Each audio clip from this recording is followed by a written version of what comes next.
except that we chose to do this on the rainiest, windiest, coldest day of our entire trip.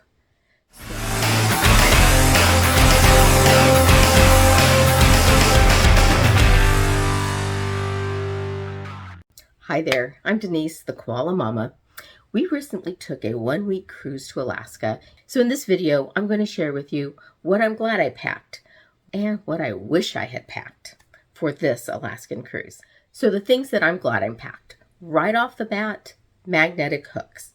You'll see in a lot of videos that this is a #1 recommendation, which makes perfect sense because the walls of most ship cabins are made of metal. Now, our cabin had 2 hooks already provided or whatever, and they were perfect for our 2 heavy jackets, but these extra magnetic hooks allowed us to hang our lighter weight jackets, umbrellas, and other various things that we kind of wanted to keep handy. So I purchased these hooks from Amazon, and when I first took them out of the box and I put them on the wall, I was a little perplexed because they were literally just these tiny little nubs.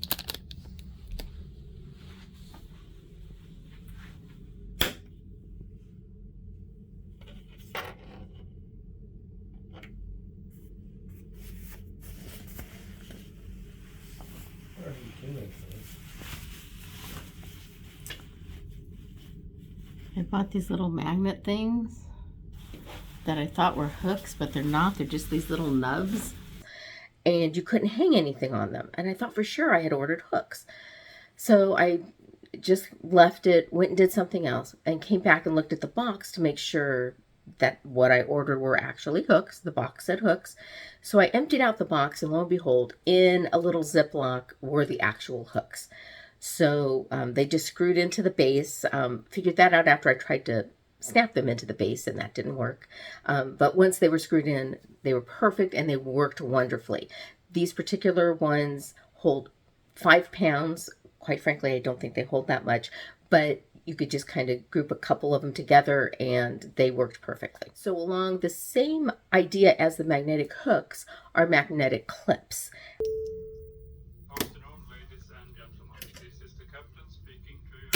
I actually already had these. I got them at the dollar store. These are perfect for our excursion tickets for the daily itinerary and, information on special ship activities that we wanted to participate in, and keeping all of the clutter off of the desk, and nothing was ever lost. Well, except for my room key, and we'll get to that later. So, I've been looking for some kind of a clear pouch for my phone, actually for hands-free videotaping. Now, I know that most YouTubers use a GoPro with a body harness type of thing. It's still a little not in my comfort zone yet. So I thought, well, maybe a lanyard type of thing would work well. So I found this waterproof plastic pouch for the phone on Amazon. And I thought, this is exactly what we needed for rainy Alaska. And it actually worked perfectly. Now, it does not work for hands-free videotaping. If you can just kind of think about it, you're walking, your phone is bouncing back and forth. It does not make for good video. However, it did totally keep my phone dry, even though I took a lot of video and myself was getting very, very wet. And of course, it does not come with a lanyard, even though it shows the lanyard in the picture. It does not come with a lanyard, but it was a perfect excuse for me to buy a koala lanyard. So along with keeping my phone dry, I needed to keep my feet dry. So I bought these waterproof shoes. We were never in heavy sustained rain, which is actually kind of surprising. However, we were still in wet conditions. My feet always stayed perfectly dry. They're not as comfortable as walking shoes, but they weren't uncomfortable. I don't know that you would necessarily go hiking in them, although I would not necessarily be hiking in anything. So I hate wearing hats, especially the knit hats that keep your head and ears oh so warm, but look oh so ridiculous on me. So I have this knit headband that I've actually had for a couple of years. I don't wear it too often in California, but I take it with me anytime I travel to a colder climate. It keeps my ears warm without looking too ridiculous on me. I am new to the packing cube game. And I will tell you though, it is a game changer. So this is about my third trip using packing cubes, and it is especially useful on a cruise. So I am by no means a seasoned camper, but my assumption is that regardless of the cruise line, your cabin is not going to have drawers. It's just going to have open shelving. So being able to keep smaller items like your like scarves and mittens and whatnot, as well as your underclothes, all contained in that packing cube, really helped keep things nice and organized. So I have been on 2 other cruises and I did not have an issue with seasickness, but I did bring motion sickness pills just in case, and I actually am glad that I did. Now, on the 3rd or 4th night, the seas were a little rough and I'm laying in bed, and instead of the gentle rocking that was wonderful for falling asleep, it was a little bit more bouncy. I wasn't feeling bad, but I thought, I'm just going to take one of those pills just to be on the safe side. I slept like a baby. Never had any issues with nausea. I don't know if I would have had a problem, but I'm glad that I didn't. So I definitely recommend bringing those motion sickness pills with you, or something for motion sickness, anytime that you cruise. So many people, when they travel, myself included, do not pack their slippers with them and opt just for some warm socks to wear to keep their feet warm.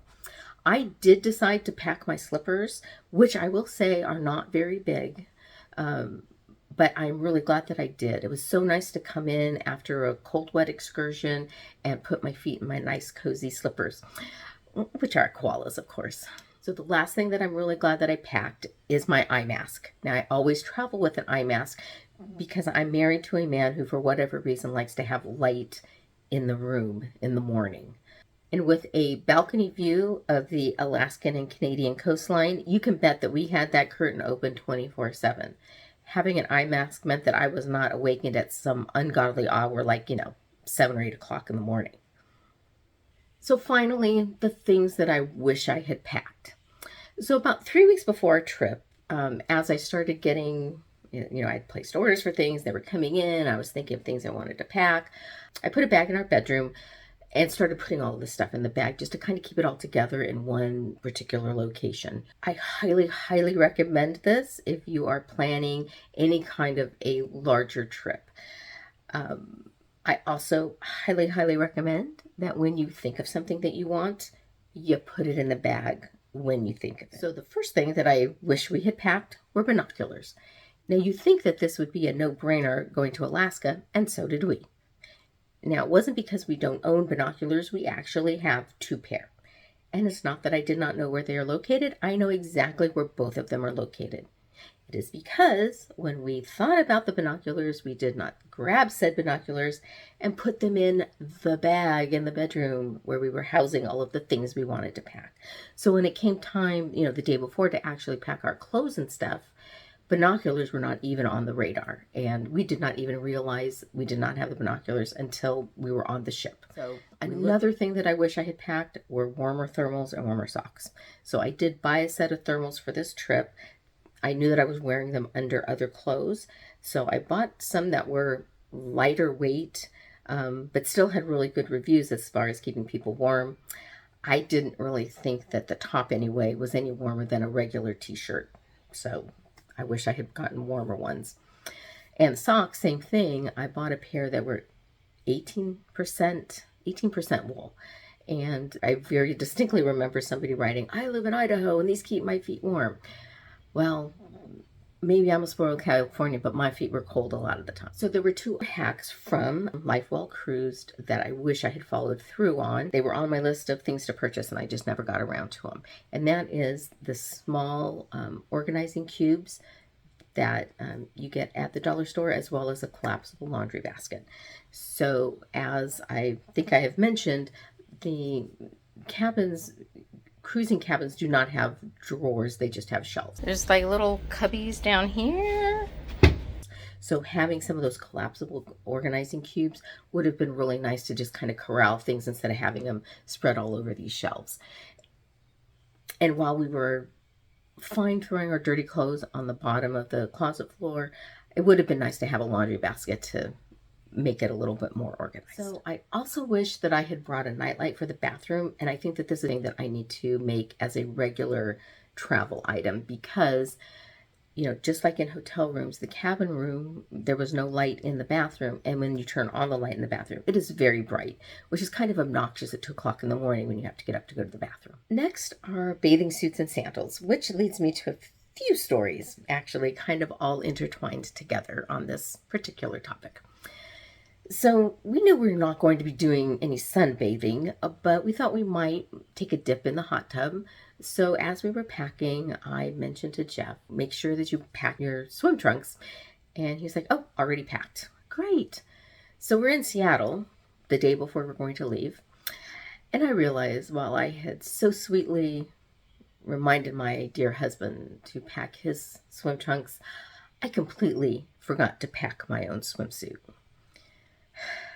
We were not far from a Target, so we got up in the morning, walked to Target to get some Starbucks, and I'm going to pick up a bathing suit. I'm assuming there's something on the clearance rack. Well, apparently swimsuits in October in Seattle are not a thing. They're a thing in California. They're not a thing in Seattle. Not a swimsuit to be found. So I opted for a pair of shorts and a tank top.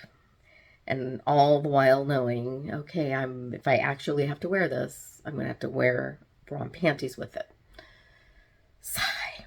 While I am already fully uncomfortable wearing a bathing suit anyway, just the thought of how ridiculous I was going to look was almost cringeworthy. Maybe we'll never visit a hot tub. I was wrong. So did I mention that these were made of terry cloth? You know what happens to terry cloth when it gets wet? Yeah, it gains like 10 pounds.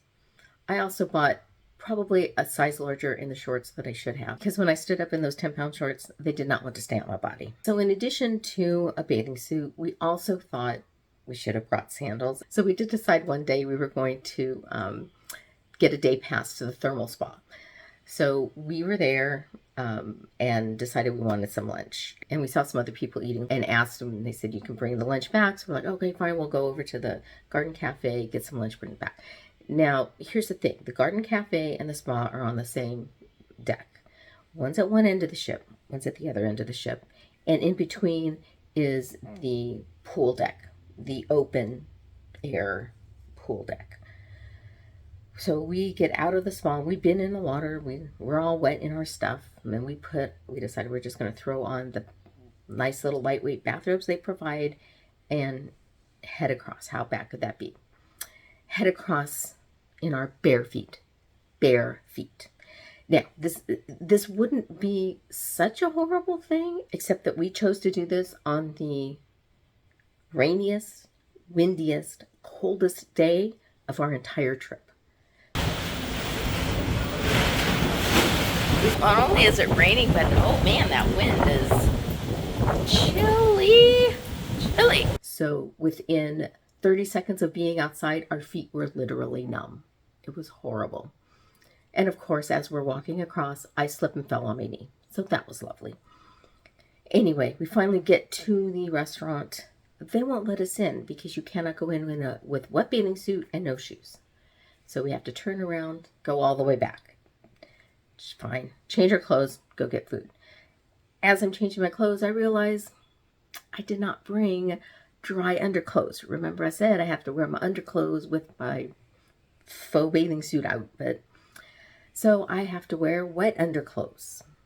So I will just leave it to you to realize what parts of my sweatshirt were wet as I arrived to get my lunch. Ridiculous stories aside, quite frankly, having sandals, our feet still would have gotten wet. They still would have been cold, and I still would have slipped and fell on my knee. And we still wouldn't have been able to go in to the restaurant because we still had a warm, wet bathing suit. So, I don't think that sandals would have helped in this situation, but we probably will make sure that we pack sandals from now on. So finally, hair conditioner. Now, I would swear that at least one video that I watched specifically said that the Norwegian Encore provided hair conditioner in the cabins. Now, I normally travel with hair conditioner because normally hotels do not provide that, and I do not like washing my hair without hair conditioner. But because I saw this video, I purposely took hair conditioner out of my toiletry bag, Not that it takes up that much space or that much weight, but whatever, I took it out. And then lo and behold, they do not provide hair conditioner. So I wish that I had brought my hair conditioner.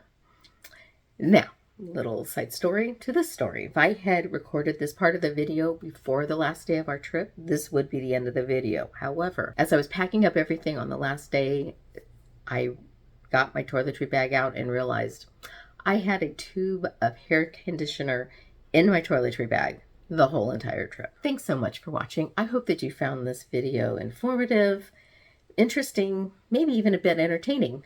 But most of all, I hope that you have a koala day.